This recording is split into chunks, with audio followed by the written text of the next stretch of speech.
On ne peut pas saturer nos temples d'ordures et nous attendre à marcher dans l'onction de Dieu, juste pour le plaisir du spectacle. Bienvenue à La Vie dans la Parole avec Joyce Meyer. La Vie dans la Parole est un ministère d'entraide basé sur un enseignement solide et pratique pour une application de la parole de Dieu. Votre réponse est dans la parole de Dieu. Et laissez-moi vous dire, le Seigneur est capable de vous guérir là où vous souffrez. La Vie dans la Parole est un ministère international qui atteint le monde par le cœur de Dieu.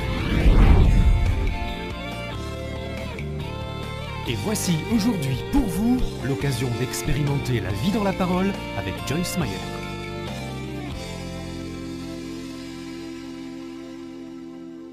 Beaucoup de gens souhaitent et espèrent mais ne décident rien et ne font rien. Quelles sont les choses que vous pouvez faire? La première chose que vous pouvez faire est de prier. Mon Dieu, mais priez tout au moins. Chaque défaut qu'on a dans notre société est en premier lieu un défaut de prière. Toute défaillance que nous avons est une défaillance de prière. Allez à Jacques 5.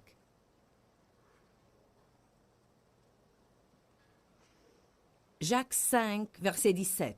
Je veux que vous absorbiez ces écritures. Commençons par le verset 16. Confessez donc vos fautes, vos rechutes, vos faux pas, vos offenses, vos péchés les uns aux autres, et priez les uns pour les autres, afin d'être guéris et rétablis à une tonalité spirituelle d'intelligence et de cœur. Mais voilà ce que je vise vraiment, l'écriture suivante. La prière sincère et fervente du juste agit avec beaucoup de force, rend disponible une énorme puissance dans son efficacité.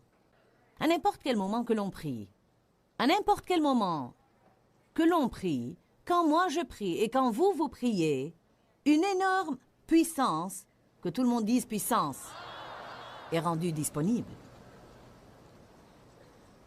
On doit prier. Vous dites pour quel genre de choses est-ce qu'on doit prier? Vous devez prier pour la protection du président. Vous devez prier qu'il mette en pratique la parole de Dieu. On doit prier que Dieu nous donne des politiciens qui aiment la parole, qui aiment Dieu et qui soient obéissants à la parole. Quand on voit quelque chose à la télé qui est essentiellement interdite aux moins de 18 ans, au lieu de dire « j'arrive à peine à croire qu'ils mettent ces ordures à la télé, ce qui n'aboutit à rien du tout », on doit prier et demander à Dieu que ce soit supprimé. On doit prier que leurs sponsors ne les soutiennent plus. On doit prier que personne n'achète les produits pour lesquels le sponsor fait de la publicité. On doit prier pour une intervention surnaturelle de Dieu pour enlever ces immondices de la télé. On doit prier que les compagnies de production fassent faillite si elles ne vont pas produire des films qui soient propres à voir.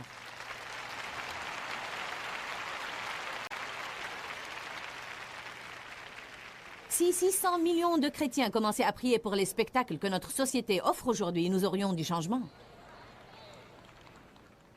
Vous ne m'entendez pas encore. Il y a probablement 600 millions qui m'ont gré à ce sujet. Mais si 600 millions priaient, alors Dieu agirait. J'essaie de changer notre façon de faire ici. On ronchonne et on se plaint à propos du gouvernement, à propos de ce qu'il y a à la télé, à propos de la publicité. On râle et on soupire. On maugréit parce que les enfants ne peuvent pas prier. Et on se plaint et on marronne. Et ça ne fait rien de bon, car le mot « marronner » signifie attendre longtemps, s'éterniser. Regardez dans le dictionnaire, c'est un mot intéressant. Quand on marronne et on se plaint à propos de quelque chose, on reste à cet endroit. On n'en sort jamais. Les Israélites ont marronné 40 ans dans le désert et ils n'en sont jamais sortis. Ils y sont restés nuit après nuit après nuit. Mais quand on fait ce que Dieu nous dit de faire, alors il nous libère. Notre Dieu est un libérateur et il nous libérera de ce qui nous détient si on prie et on recherche sa face. 2 Chroniques 7, 14. Si mon peuple s'humilie et prie, je guérirai son pays. Voilà une action inspirée par l'Esprit que vous pouvez prendre, et c'est l'une des actions dans lesquelles je voudrais encourager les gens à s'engager. Il y a tant de choses qu'on voit dans notre société et qu'on n'approuve pas, et on se contente de dire « si seulement il faisait quelque chose à ce sujet ». Mais considérez ceci, j'étais dans un magasin de vêtements à Los Angeles. C'était un magasin pour hommes où Dave achetait quelque chose. J'ai demandé si je pourrais utiliser les WC parce que nous étions là depuis quelque temps déjà. Ils ont dit oui. Je suis donc allée aux toilettes au fond et il y avait sur le mur la photo d'une femme complètement nue. Et alors, ça m'offense. Je n'aime pas ça. Je dépense mon argent dans ce magasin et donc... Vous savez, je considère que j'ai probablement le droit de faire entendre ma voix. Et je ne veux pas qu'on pense mal de moi. Je ne veux pas être dans l'embarras. Je ne veux pas que les gens pensent que je suis une fanatique de religion. Vous connaissez toutes ces choses que l'ennemi lance vers nous. Mais j'avais déjà résolu dans mon cœur, à ce moment-là, que je n'allais plus regarder ces choses qui sont indécentes et secouer simplement la tête en disant « si seulement il faisait quelque chose à ce sujet ». Au bout du compte, pour quiconque qui travaille dans le domaine des ventes, ils veulent satisfaire et garder leurs clients. S'ils ont suffisamment de clients qui disent « je n'aime pas ça », ils l'enlèveront. Amen? M'avez-vous entendu? S'ils ont suffisamment de clients qui disent « je n'aime pas ça », ils l'enlèveront. Comment le monde va savoir que nous voulons la moralité si on se replie et on laisse l'immoralité prendre le dessus pendant qu'on s'assied à l'église et on mourrait à ce sujet? Allons, ça vaut de l'or ce que je vous dis aujourd'hui. Vous dites oui, mais ça ne répond pas à mon besoin personnel. Oh que si, parce que si on ne fait rien à propos de ce qui se passe, croyez-moi, bien-aimé, on va avoir plus de besoins qu'on en a en ce moment. Nos libertés nous sont soustraites très vite. C'est une offensive progressive de Satan qui continue. Si rien ne se produit, ça va aller de mal en pis. Ça ne va pas s'améliorer tout seul simplement parce qu'on souhaite qu'il fasse quelque chose à ce propos. J'ai foi que Dieu va utiliser ce message et qu'il va remuer les chrétiens dans le monde entier. Je suis dans une position unique où Dieu m'a placé et j'ai le privilège de passer à la télévision partout. Je crois que les gens ont besoin d'entendre ce genre de choses. Je ne vous dis pas d'être militant, on doit marcher dans l'amour. Donc quand j'ai abordé le vendeur, je n'ai pas pris un air agressif. J'ai juste dit, « Monsieur, je crois vraiment que vous devriez penser à ôter cette photo du mur de votre salle de bain, parce que je suis une femme chrétienne et je dépense mon argent ici et ça m'offense. »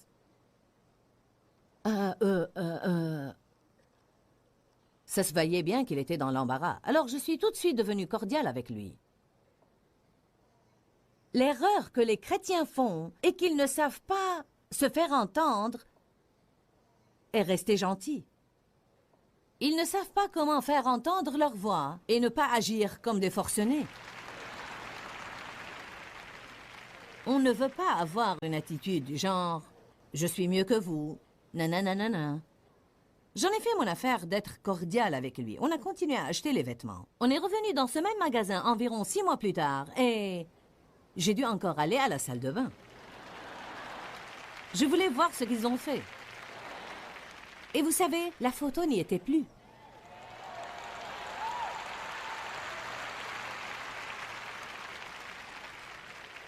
Je suis allée à un restaurant dans cette ville hier et il y avait 5 photos pornographiques sur le mur. Mais vraiment, pour vous dire vrai, des pires que j'ai jamais vues dans un endroit public. Et j'ai demandé à voir la directrice. Quand elle est arrivée, j'ai dit « Votre restaurant est charmant et la nourriture est bonne. » Mais j'ai dit « Je voudrais vous faire part d'une petite désapprobation amicale. » J'ai dit « Ces photos nues m'offensent. Et je ne reviendrai plus, ni j'amènerai mes enfants manger ici. » Et elle a dit « D'autres personnes s'en étaient plaintes auparavant, mais pour nous, c'est simplement de l'art. » Mais je vous dis honnêtement que ce n'était pas ça du tout. J'ai dit, je vais vous dire ce que je pense. J'estime qu'on a déjà assez d'immoralité dans notre société et je crois qu'on a assez de gens déchaînés et débridés. Et on n'a pas besoin de mettre des choses comme ça sur les murs des restaurants qui vont les tenter encore plus qu'ils ne le sont déjà.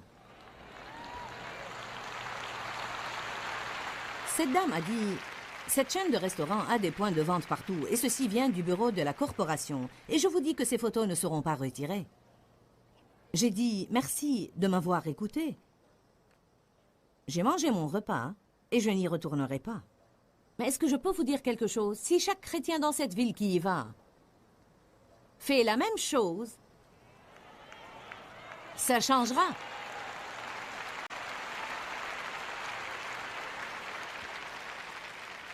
Maintenant, vous allez tous passer d'un restaurant à l'autre pour essayer de voir de quel restaurant je parle, n'est-ce pas? Mais écoutez, voilà le problème. Et je vous prie de comprendre mon cœur. Voilà ce qui se produit. Peut-être que c'est un endroit où vous voudriez aller manger, bien que vous n'aimez absolument pas la publicité, et encore qu'elle vous offense. Mais pour avoir ce que vous voulez, vous transigez sur ce point que vous savez est incorrect. C'est juste là qu'on commet notre grande erreur dans l'Église. La Bible dit « Sortez donc d'entre ces gens-là et séparez-vous ». Je ne dis pas « Agissez comme si vous étiez meilleur que tout le monde », mais on a besoin de leur faire savoir que je ne vais pas dépenser mon argent ici. Si c'est ce que je dois voir, je ne vais pas amener mes enfants ici, si c'est ce qu'on va voir. Croyez-moi, s'ils ont suffisamment de plaintes, les choses vont changer. Je ne parle pas simplement d'un restaurant précis, je parle de tout ce qu'on trouve en tout lieu. Je ne sais pas si ce restaurant va enlever les photos parce que j'ai dit quelque chose hier, mais vous savez, ce n'est pas à moi de faire votre part. Je ne suis responsable que de la mienne. Quand je me tiendrai devant Dieu, il ne va pas me demander pourquoi vous n'avez pas fait ce que vous auriez dû faire, mais il va me demander pourquoi je n'ai pas fait ce que j'aurais dû faire. Je ne vais pas être une chrétienne secrète et retenue, et je ne vais pas fermer ma bouche juste pour me faire aimer des gens.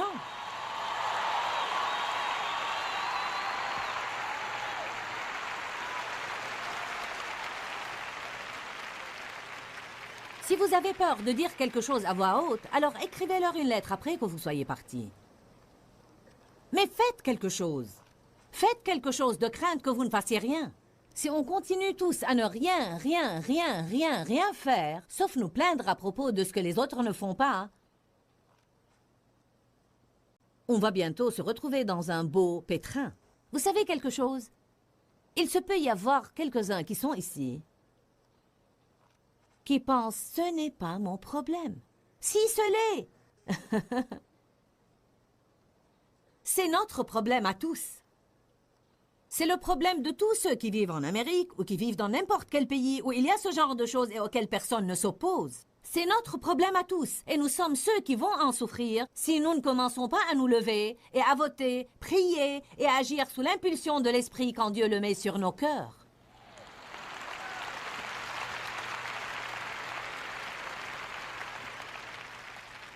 Une dame chrétienne m'a raconté qu'elle avait vu vers Noël une grande enseigne où les initiales anglaises WWJD, qui veulent dire What would Jesus do ou qu'est-ce que Jésus ferait, ont été changées en WWSD, What would Santa do ou qu'est-ce que le Père Noël ferait.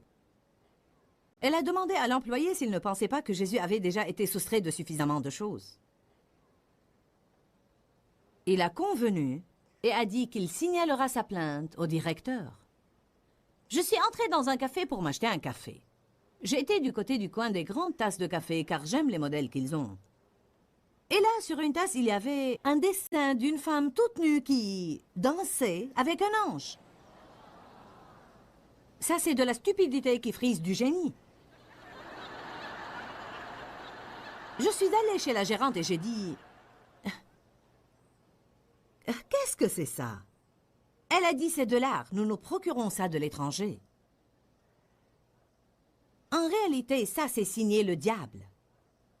Il met un titre dessus. Mais non, ce n'est pas pornographique, c'est de l'art, tout simplement. Non, c'était pornographique. C'était du genre bande dessinée qui était complètement ridicule. J'ai dit, bon, je voudrais juste vous dire quelque chose. Ceci m'offense. Ils ne l'ont pas enlevé. Là encore, j'ai fait ma part, j'ai joué mon rôle. J'ai la conscience tranquille parce que j'ai fait ma part.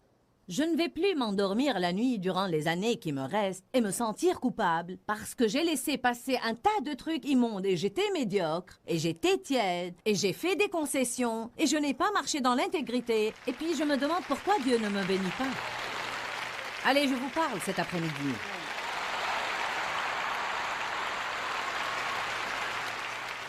Amen.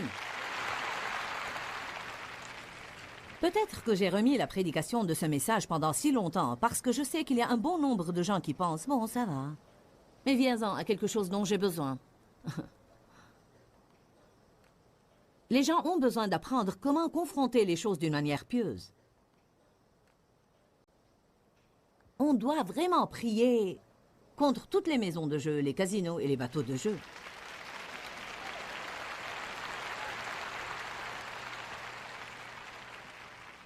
Je ne pense pas qu'on doive sortir et manifester et faire de grandes scènes, à moins que Dieu ne nous y conduise explicitement et par l'impulsion de son Esprit Saint.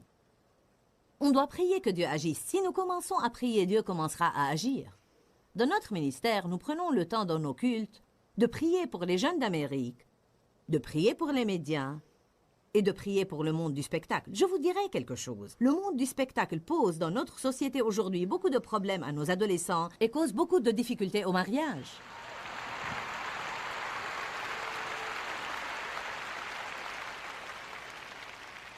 Je vous exhorte à commencer à prier. Éternel, donne-nous du bon spectacle propre.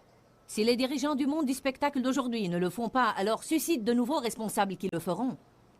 Bon, êtes-vous prêts pour ceci? Vous n'allez pas aimer ça, mais je vais le dire. Si tous les chrétiens cessaient d'aller voir les films qui sortent,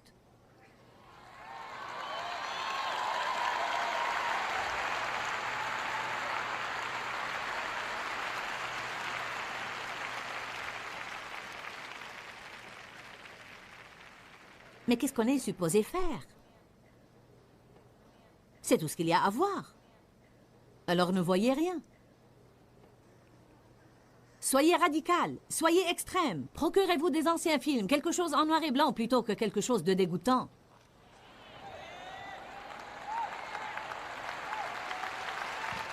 Trouvez de bonnes choses. Bien sûr qu'il y aura quelques films qu'il me plairait de voir et que je finirai par ne pas voir. Ou peut-être que j'attendrai jusqu'à ce qu'ils sortent en vidéo.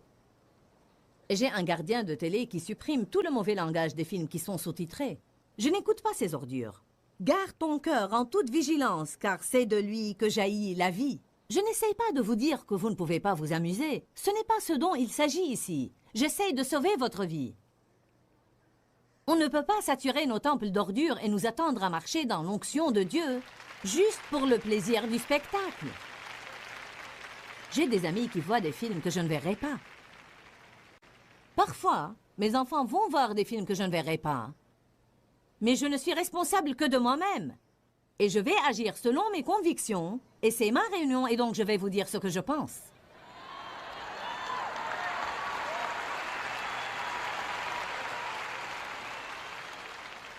Je ne sais pas comment n'importe quel chrétien peut dire que ça n'a aucun effet sur lui d'aller au cinéma et de regarder une femme se déshabiller.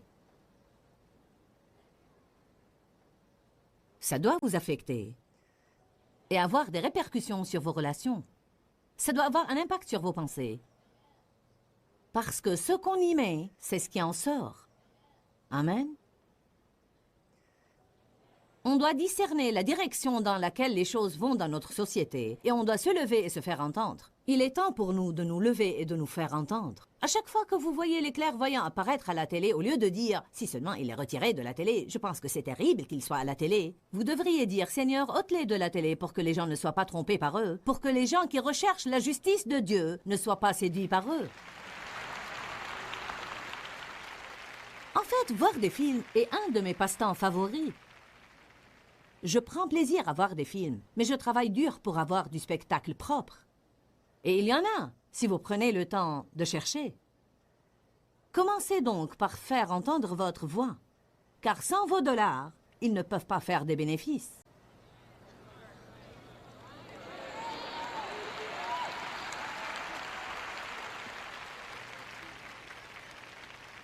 Est-ce que j'incite un boycott des salles de cinéma? Est-ce que j'incite le boycott de certains restaurants? Non, je n'incite rien du tout. J'essaye juste de vous dire que vous devez commencer à suivre l'impulsion de l'Esprit Saint et vous devez cesser d'avoir si peur de ce que les gens diront de vous que vous ne faites pas entendre votre voix. Pourquoi on ne se prononce pas au sujet de beaucoup de choses? Car on ne veut pas être dans l'embarras. On ne veut pas que quiconque nous juge. Oh, ce n'est pas mon problème. C'est de la passivité. La passivité est un problème grave. C'est un esprit pernicieux qui sort de l'enfer et plonge les gens dans un état de torpeur où ils ne font plus rien, tandis que Satan est en marche et fait tout ce qu'il veut. On doit être agressif contre l'ennemi. Regardons ces quelques écritures. Allez à Amos 6.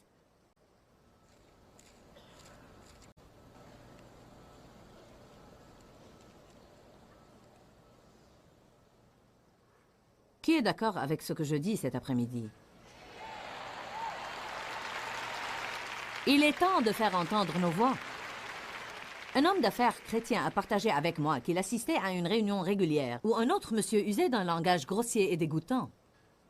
Il a finalement rejoint son partenaire et lui a dit « Ce langage m'offense. Et si vous allez continuer à parler ainsi, alors je ne ferai plus partie de ce comité. » Et cela n'a pas trop plu à l'homme. Mais il a arrêté de jurer. 2 mois plus tard, le père de ce partenaire était sur le point de mourir et il est venu chez le chrétien et lui a demandé de prier pour que son père guérisse.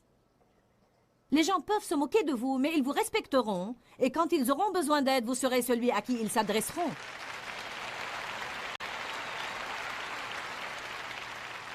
Au bureau, ne soyez pas la décharge publique des ordures, des potins de tout le monde et de leurs mauvaises plaisanteries. Ne riez pas d'une blague malpropre juste parce que vous ne voulez pas être le gêneur. Quand Dave travaillait dans le domaine du génie, certains venaient pour lui raconter des histoires indécentes et lui leur disait « Je ne veux pas entendre ces choses-là, je suis chrétien. »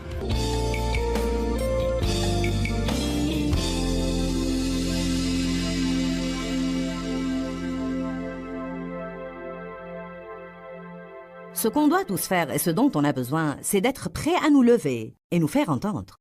Ça fait partie d'une vie résolue et sans crainte. On doit en venir au point où si notre cœur dit oui, on ne dit pas non avec notre bouche. Et si notre cœur dit non, on ne dit pas oui avec notre bouche. En d'autres termes, on doit être libre de suivre notre cœur, quoi que les gens puissent penser. Je trouve que dans le monde d'aujourd'hui, tant de gens ont un comportement conformiste. Vous devez être quelqu'un qui mène. Et non pas quelqu'un qui imite aveuglément la foule. Dorénavant, je veux que vous soyez d'accord avec moi et avec Dieu, que si vous trouvez que quelque chose n'est pas correct, vous n'allez pas simplement flotter en aval avec tous les autres, mais vous allez être de ceux qui se retournent et nagent en amont, pour ainsi dire, et agissent comme vous savez est juste. Je crois que si vous commencez à faire ce qui est bien, vous trouverez que certains vous suivront et vous imiteront. Ce ne sera pas vous qui imitez les autres, avec une mauvaise conscience en vous sentant coupable tout le temps parce que vous ne suivez pas vraiment votre cœur. Personne ne veut vivre dans la crainte. Nous voulons vivre vaillamment et nous voulons vivre sans crainte. Pourquoi, Seigneur, pourquoi? Dans ce livret, Joyce Meyer nous enseigne à travers la parole comment être délivré de la confusion.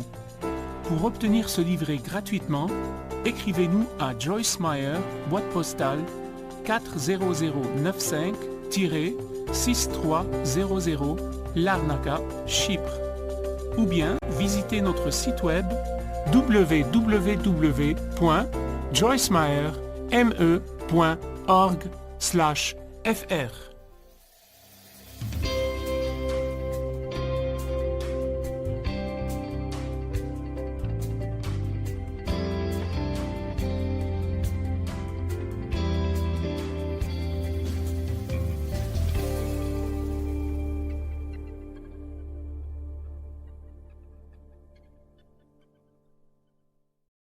Une décision simple diffère d'une décision de qualité. Écoutez, n'importe qui peut décider de perdre du poids. Mais ceux qui vont maintenir cette décision quand ils ont faim, ce sont ceux qui ont pris une décision de qualité. Bienvenue à La Vie dans la Parole avec Joyce Meyer. La Vie dans la Parole est un ministère d'entraide basé sur un enseignement solide et pratique pour une application de la parole de Dieu. Votre réponse est dans la parole de Dieu. Et laissez-moi vous dire, le Seigneur est capable de vous guérir là où vous souffrez. La Vie dans la Parole est un ministère international qui atteint le monde par le cœur de Dieu. Et voici aujourd'hui pour vous l'occasion d'expérimenter la vie dans la parole avec Joyce Meyer.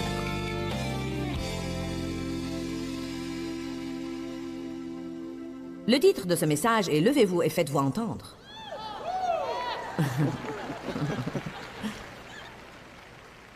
La Bible nous dit d'être une lumière dans un monde obscur. Ce n'est pas en taisant votre christianisme que vous allez le faire. Et c'est la crainte de l'homme, la peur de ce qu'ils pensent, la peur de ce qu'ils vont dire, peur de ce qu'ils vont faire ou la peur de ce qu'ils ne vont pas faire, qui nous empêche d'avoir l'aplomb et l'assurance que Dieu souhaite qu'on ait. Ce n'est pas un esprit de peur que Dieu nous a donné, mais un esprit de force, d'amour et de maîtrise de soi. Paul dit dans Galates 1:10 que s'il en était encore à plaire aux hommes, il ne serait plus apôtre du Seigneur Jésus-Christ. Il y en a beaucoup qui ne réalisent jamais leur destin parce qu'ils permettent à leur soif de popularité et de l'appréciation des autres de leur voler leur destin. Je préférerais être seul qu'avec un groupe de prétendus amis qui ne se soucient en rien de moi. Certains doivent saisir ce que je dis. Je sais par l'Esprit de Dieu en ce moment, non seulement pour vous, mais aussi pour ceux qui regardent cette émission, qu'il y a beaucoup d'entre vous qui ne marchent pas victorieux dans votre relation avec Jésus, et c'est uniquement dû au fait d'être entouré d'un ramassis de faux amis. Vous dites, mais je ne veux pas les vexer. Voulez-vous marcher dans la victoire? Ça ne les dérange pas, eux, de vous vexer. Vous devez prendre l'attitude de cette jeune fille qui a accepté Jésus comme sauveur dans une réunion et dont le petit ami ne voulait pas aller à l'hôtel avec elle. Elle l'a prié, elle l'a supplié, mais il ne voulait rien entendre. Elle lui a dit « Allons, descends, descends », rien à faire. Elle l'a finalement regardé et a dit « Bon, écoute-moi, si tu ne veux pas aller au ciel avec moi, je ne vais pas aller en enfer avec toi. »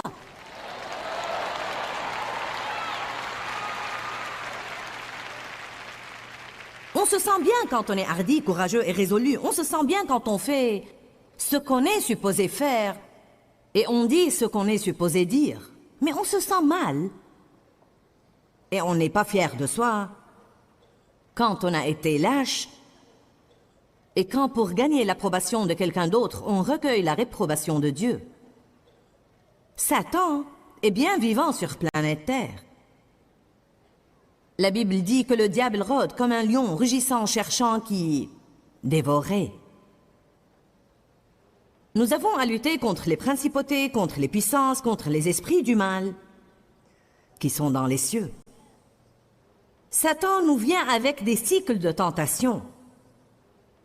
Dans le chapitre 4 de Luc, où Jésus a été conduit par l'Esprit Saint dans le désert pour être tenté par le diable pendant 40 jours et 40 nuits, la Bible dit qu'après avoir épuisé ce cycle de tentation, le diable s'est éloigné de lui jusqu'à un moment favorable. Ceci nous apprend que non seulement il nous vient en cycle de tentation, ça veut dire que vous pourriez les voir vous arriver comme pan, pan, pan, pan, pan, pan. Alors que vous progressez dans votre relation avec Dieu, vous pourrez surmonter le premier cycle, le second, le troisième. Quoique des fois, le diable persiste jusqu'à ce qu'il pense vous avoir vaincu. Non seulement vient-il en cycle de tentation, mais il va toujours venir contre nous d'une manière ou d'une autre, sous une forme donnée. L'ennemi vient non seulement contre nous individuellement, mais il lance aussi des assauts contre le royaume de Dieu. Il ne veut pas que le royaume de Dieu avance. S'il y en a qui sont sauvés, il ne veut en aucun cas qu'ils grandissent. Satan déteste la croissance. Il déteste le progrès. C'est pourquoi, à chaque fois que vous vous sentez faire un progrès, vous percevrez aussi l'ennemi venir contre vous. Paul dit dans 1 Corinthiens 16:9 qu'une porte toute grande à son activité lui est ouverte et les adversaires y sont nombreux. Une occasion se présente et avec elle l'opposition. Une occasion se présente et avec elle l'opposition. Une occasion se présente et avec elle l'opposition. Qu'est-ce que Satan essaie de faire par cette opposition? Vous épuiser. Il essaie de vous amener à penser que ce n'était pas Dieu que vous aviez entendu et que ça ne marchera jamais. Il essaie de vous ramener de nouveau à l'endroit d'où vous êtes parti. Ça s'appelle récidiver. Ainsi, vous pouvez apostasier dans beaucoup de choses. En plus de votre salut, certains retombent dans le domaine des offrandes parce qu'ils se lancent dans une stratégie d'obéissance à Dieu dans leur offrande et Satan les oppose de sorte qu'ils retombent à ne plus rien offrir du tout. On doit lire ce livre et saisir ce qu'il nous révèle et faire ce qu'il nous dit et se décider qu'on va le faire, coûte que coûte. Une décision simple diffère d'une décision de qualité. Écoutez, n'importe qui peut décider de perdre du poids, mais ceux qui vont maintenir cette décision quand ils ont faim, ce sont ceux qui ont pris une décision de qualité. N'importe qui peut prendre la décision d'acquitter ses dettes, mais prendre une décision de qualité, prendre une décision ferme, prendre une décision où on se braque et on se bute et on rend notre visage dur comme un silex, ça c'est une autre histoire, parce qu'alors vous devez passer par la partie dure, la partie pénible. Ce n'est pas toujours facile dans ce monde où nous vivons de tenir ferme et de vraiment prendre position sur ce que vous croyez. Mais nous pouvons le faire par la puissance de l'Esprit Saint. Si on ne le fait pas, c'est seulement parce qu'on craint tellement ce que les gens pensent et on prise leurs pensées et jugements à notre égard plus que celles de Dieu envers nous. Est-ce que j'ai raison jusqu'ici? Qui de vous sait que lorsque vous sentez comme si Dieu vous pousse à dire quelque chose à quelqu'un ou à dénoncer quelque chose de répréhensible d'une manière quelconque, et vous ne le faites pas, qui de vous sait que vous vous sentez vraiment mal après? On persiste à prier pour ne pas avoir peur. Je ne veux pas avoir peur, je ne veux pas avoir peur. J'étais comme ça pendant plusieurs années, puis j'ai reçu une révélation au sujet de la crainte. Ne crains pas veut dire ne fuis pas. Dieu n'a pas dit que vous n'aurez jamais aucune crainte. Il a dit quand vous avez peur, ne fuyez pas, mais faites ce que vous savez que vous devez faire.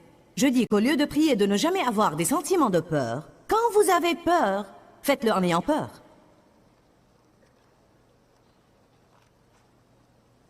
La première fois que j'ai prêché, en fait ce n'était pas une prédication, j'étais supposé fournir quelques informations sur ce qu'allait être mon atelier. Il y avait beaucoup de prédicateurs bien connus assis à la première rangée, et j'étais l'inconnu qui arrivait de nulle part. Personne ne savait qui j'étais. Je m'y étais embarqué parce que quelqu'un d'autre avait annulé et que mon fils connaissait quelqu'un qui connaissait quelqu'un qui connaissait quelqu'un d'autre.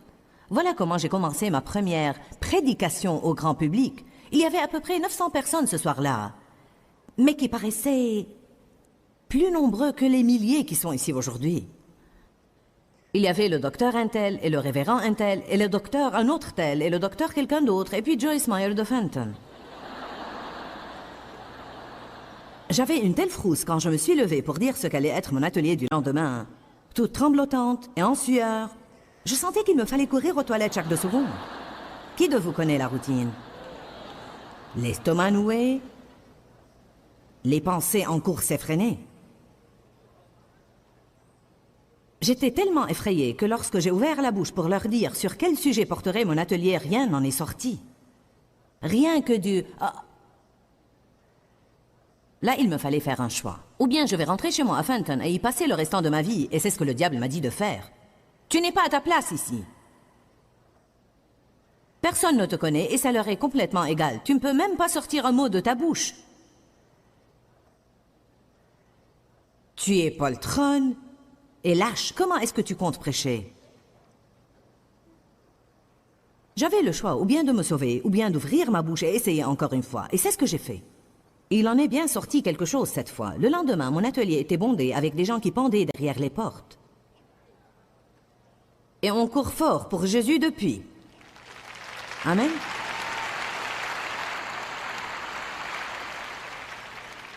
Vous devez confronter la peur. Vous ne pouvez pas espérer que tout va disparaître. Il y a beaucoup de choses que vous devez confronter. David a été oint pour être roi, mais il n'est devenu roi qu'après avoir vaincu Goliath le Philistin. Je pense qu'il y a là un grand principe. La plupart du temps, on veut que Goliath s'en aille. On doit apprendre à faire face à nos ennemis. Une des choses à laquelle on doit faire face est la crainte de l'homme. Cette salle aujourd'hui est pleine de personnes qui sont en fait pétrifiées par la crainte de l'homme. Je crois qu'on doit parler de cet esprit aujourd'hui parce qu'on a de sérieux problèmes dans notre société. Il y a un assaut violent contre le royaume de Dieu. Satan aborde les chrétiens et le christianisme. Il a fait et continuera à faire tout ce qu'il peut pour le détruire, retarder sa croissance, lui donner une mauvaise réputation et pour apporter la confusion et l'erreur. Il essaye de susciter des disputes entre les dénominations, entre les ministres et les chrétiens. Avez-vous remarqué que si jamais un ministre fait une erreur, tout le monde est au courant? Tandis qu'un ministre peut faire quelque chose de bon et personne n'en entend parler. Saviez-vous que lorsque la prière a été abolie dans les écoles en 1962, c'était une offensive directe contre le royaume de Dieu? Ça n'avait vraiment rien à faire avec la suppression de la prière dans les écoles. Satan attaquait le royaume de Dieu pour que ces jeunes n'apprennent rien et que le temps qu'ils arrivent à la prochaine génération, ils ne puissent rien faire pour Dieu, parce que si vous n'apprenez rien, vous ne ferez rien. Comment est-ce qu'une seule femme pouvait-elle réussir à faire que la prière soit bannie de toutes les écoles aux États-Unis, un pays qui a été établi et fondé et bâti sur la parole de Dieu?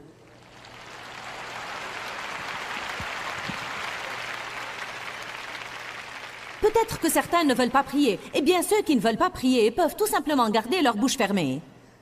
Mais ça ne veut pas dire qu'on doit en retirer le droit à tous ceux qui le veulent.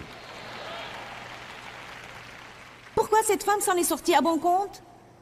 Parce que les chrétiens ne s'y sont pas opposés. Ils en ont discuté, ils en ont grommelé, ils en ont même maugréé, et ils ont souhaité qu'ils fassent quelque chose.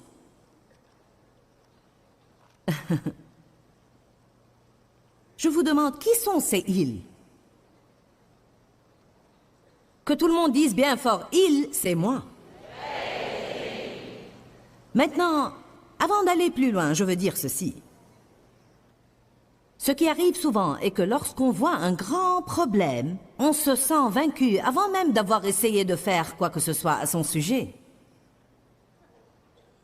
On voit le genre de problème qu'on a dans notre société aujourd'hui et on pense, qu'est-ce que je pourrais bien faire? Je ne sais pas quoi faire. Je ne saurais même pas à qui parler si je devais parler à quelqu'un. Je ne sais pas quoi faire. Savez-vous ce que je crois? Je crois que si vous priez, Dieu vous montrera quelque chose à faire. Et il se peut que ça ne soit pas l'entière solution, mais ce sera une partie de la solution. Et le moins que vous puissiez faire, c'est prier. Certains ont des problèmes personnels. Il y a des choses qui persistent dans votre propre vie et vous êtes assis là à penser « Mon Dieu, c'est bien ce qui me manquait. » Ce n'est pas le message dont j'ai besoin, Joyce. Je veux t'entendre parler de la guérison émotionnelle, de la façon dont je peux rapiécer mon mariage. J'ai besoin de t'entendre parler de l'acceptation de soi. Non, vous devez entendre ce que je prêche. Car c'est ce que Dieu m'a conduit à prêcher cet après-midi.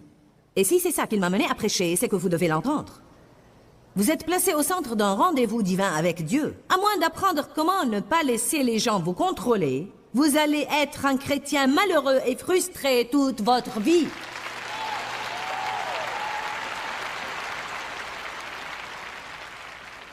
Je crois qu'une des raisons pour lesquelles les gens ne sont pas heureux, c'est parce qu'ils sont oisifs et improductifs. Ils agissent machinalement, mais il n'y a aucun bon fruit que produit leur christianisme.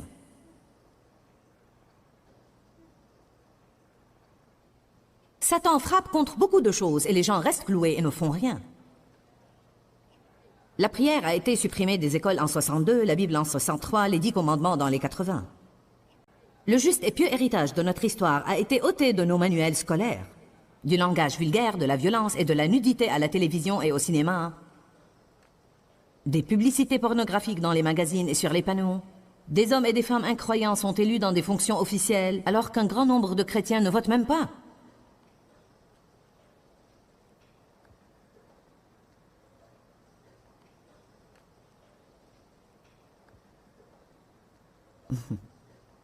Matthieu chapitre 11.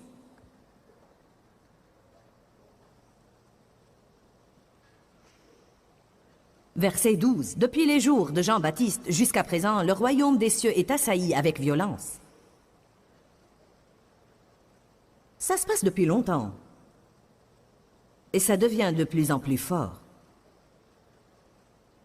Mais ce sont les violents qui s'en emparent par la force. Le royaume de Dieu est assailli avec violence par Satan, mais les chrétiens violents s'en emparent par la force. Je ne parle pas d'une violence malfaisante, je parle d'une violence pieuse et pleine de foi. Je parle du genre de violence manifestée par Jésus au temple quand il a renversé les tables de tous les changeurs d'argent. Je parle du genre de violence que Jésus a démontré quand il s'est levé contre les pharisiens et a dit « Votre comportement est répréhensible ». Je parle de la façon dont Paul a confronté Pierre et lui a dit « Tu t'es mis dans ton tort ». Il y a un temps pour la confrontation, et si nous ne confrontons jamais quoi que ce soit, on ne peut pas faire que tout s'en aille rien qu'en priant. Il y a des choses qui demandent une action et au sujet desquelles il faut agir. Vous ne voudriez pas passer à l'acte sans prier, mais la prière de quelqu'un qui n'a aucune intention d'agir... Je ne parle pas de devenir militant. Je pense qu'on doit sortir et agir avec amour, mais je crois qu'on doit commencer par nous faire entendre en tant que chrétiens. Ce ne sont pas les pécheurs qui vont faire connaître au gouvernement que nous voulons la moralité. Si les chrétiens ne le leur font pas savoir, comment vont-ils l'apprendre? Nous devons nous faire entendre. Si vous voulez mon vote, alors je veux du spectacle propre. Je ne veux pas d'ordures dans les médias. Je veux que mes enfants puissent prier.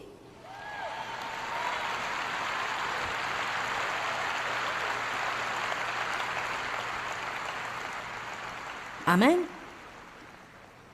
On doit se réveiller. Il y a un esprit de léthargie. Un esprit paresseux, passif, assoupi et tiède. Qui s'est saisi de l'Église. Il a dominé l'Église pendant longtemps. L'Église est comme un géant endormi. Nous avons le pouvoir sur Satan. Jésus a dit, « Voici, je vous ai donné le pouvoir. » Le diable n'est pas supposé diriger les choses. Dieu dirige et va diriger par le moyen de ses croyants.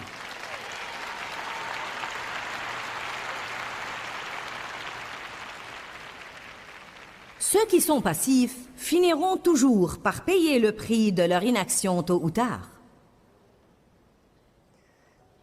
Si chaque église en Amérique, j'espère qu'il y a beaucoup de pasteurs qui me regardent maintenant, si chaque église en Amérique, au courant des décennies, n'avait pris que 5 minutes, juste 5 minutes, chaque dimanche matin à l'église,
pour prier pour le gouvernement, prier pour les autorités.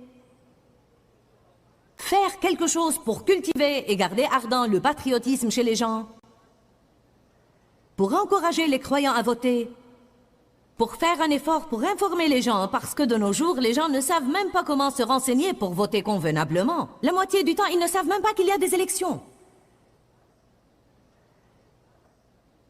Tout ce qu'il faut, c'est demander et assigner à quelqu'un qui s'y intéresse, dans chaque église, la charge de garantir que les informations sont fournies à temps.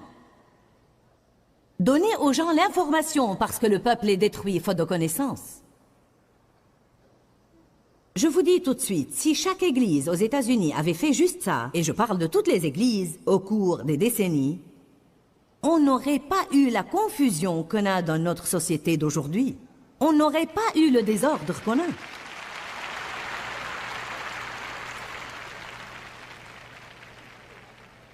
Je crois qu'il est grand temps de nous lever et de nous faire entendre. Je crois qu'on doit faire entendre notre voix. Apocalypse 3, 15 et 16, allons-y. Qui sait, il se pourrait y avoir une poignée de personnes ici aujourd'hui qui ont juste besoin que quelqu'un vous enflamme. Et vous pouvez être une personne que Dieu utilisera pour amorcer quelque chose dans votre communauté qui finira par faire une différence. Souvenez-vous que tout est forcément dirigé par quelqu'un. Et si ce quelqu'un doit le faire, ça pourrait bien être vous. Quelqu'un doit faire la première revendication. Apocalypse 3.15. Je connais tes œuvres, Je sais que tu n'es ni froid ni bouillant. Puisses-tu être froid ou bouillant? Verset 16. Ainsi parce que tu es tiède, que tout le monde dise tiède, et que tu n'es ni froid ni bouillant, je te vomirai de ma bouche. On n'aime pas ces passages, personne n'aime ça. Quand vous lisez un tel passage, vous ne recevez jamais d'applaudissements et d'acclamations. Vous obtenez un silence mort. Vous devriez être ici parfois et essayer de le faire. Je connais le genre de choses que vous aimez manger et je sais ce que vous me crachez en retour aussi. Mais j'y reviendrai de plusieurs manières, jusqu'à ce que je vous force à l'avaler. Amen. Beaucoup de gens souhaitent mais ne décident rien et ne font rien. Quelles sont les choses que vous pouvez faire? La première chose que vous pouvez faire est de prier. Je veux dire, tout au moins prier. Chaque défaut qu'on a dans notre société est en premier lieu un défaut de prière. Toute défaillance que nous avons est une défaillance de prière.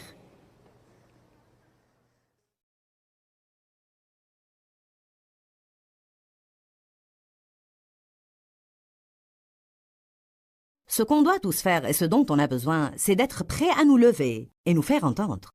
Ça fait partie d'une vie résolue et sans crainte. On doit en venir au point où si notre cœur dit oui, on ne dit pas non avec notre bouche. Et si notre cœur dit non, on ne dit pas oui avec notre bouche. En d'autres termes, on doit être libre de suivre notre cœur, quoi que les gens puissent penser. Je trouve que dans le monde d'aujourd'hui, tant de gens ont un comportement conformiste. Vous devez être quelqu'un qui mène, et non pas quelqu'un qui imite aveuglément la foule. Dorénavant, je veux que vous soyez d'accord avec moi et avec Dieu, que si vous trouvez que quelque chose n'est pas correct, vous n'allez pas simplement flotter en aval avec tous les autres, mais vous allez être de ceux qui se retournent et nagent en amont, pour ainsi dire, et agissent comme vous savez est juste. Je crois que si vous commencez à faire ce qui est bien, vous trouverez que certains vous suivront et vous imiteront. Ce ne sera pas vous qui imitez les autres, avec une mauvaise conscience en vous sentant coupable tout le temps parce que vous ne suivez pas vraiment votre cœur. Personne ne veut vivre dans la crainte. Nous voulons vivre vaillamment et nous voulons vivre sans crainte. Pourquoi, Seigneur, pourquoi? Dans ce livret, Joyce Meyer nous enseigne à travers la parole comment être délivré de la confusion. Pour obtenir ce livret gratuitement, écrivez-nous à Joyce Meyer, boîte postale 40095-6300 Larnaca, Chypre. Ou bien visitez notre site web www.joycemeyer.me